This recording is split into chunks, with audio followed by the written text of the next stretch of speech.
जी हाँ, नमस्कार दोस्तों, स्वागत करते हैं सभी को आपका यूट्यूब चैनल अंदाज भोजपुरी। मेरा नाम है विशाल कुमार और आप सब देख रहे हैं आपका यूट्यूब चैनल अंदाज भोजपुरी। जी हाँ दोस्तों, बता दूं कि भोजपुरी गायक रमेश रसमेश जी के एक गाना आया था जिस गाने का बोल है, जी हाँ तो बता दूं कि चिराग पासवान जी के ऊपर गाना गाए थे हमारे भोजपुरी गायक रमेश रसमेश। उसी गाने पर माही मनीषा जी के काफ़ी ज़बरदस्त का डांस वीडियो हुआ है। जी हाँ दोस्तों, चिराग भैया हमनी के जानवा जी, यानी कि चिराग भैया हमनी के जान हुए, जो कि रमेश रसमेश जी गीत को गाए थे। और रमेश रसमेश ऑफिशियल से गाना आया हुआ है जो कि उमेश अनमोल जी गीत को लिखे हैं और अंतु सिन्हा जी का म्यूजिक है। जी हाँ दोस्तों, तो इसी गाने पर माही मनीषा जी के काफ़ी ज़बरदस्त का डांस वीडियो, जी हाँ दोस्तों, मतलब हम नहीं दिखा सकते क्योंकि मतलब मेरा जो है ना मतलब कुछ वीडियो करने का प्रॉब्लम हो जा रहा है ना, कुछ येलो डॉलर आ जाए, इसकी वजह से मैं नहीं दिखा पाया हूँ।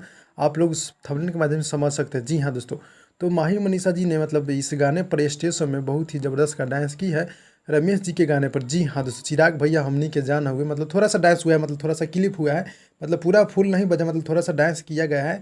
माही मनीषा जी मतलब की है इस गाने पर, तो बहुत ही हाई लेवल का सॉन्ग है। और सारा भोजपुरी गाना पर हुआ है तो मैं उसका दिखाने की कोशिश करूँगा फिर से। तो दोस्तों यही छोटा सा अपडेट था, अच्छा लगा तो लाइक कीजिएगा, चैनल पर चैनल को सब्सक्राइब कीजिएगा। मिलते हैं अगले वीडियो में, तब तक के लिए धन्यवाद दोस्तों।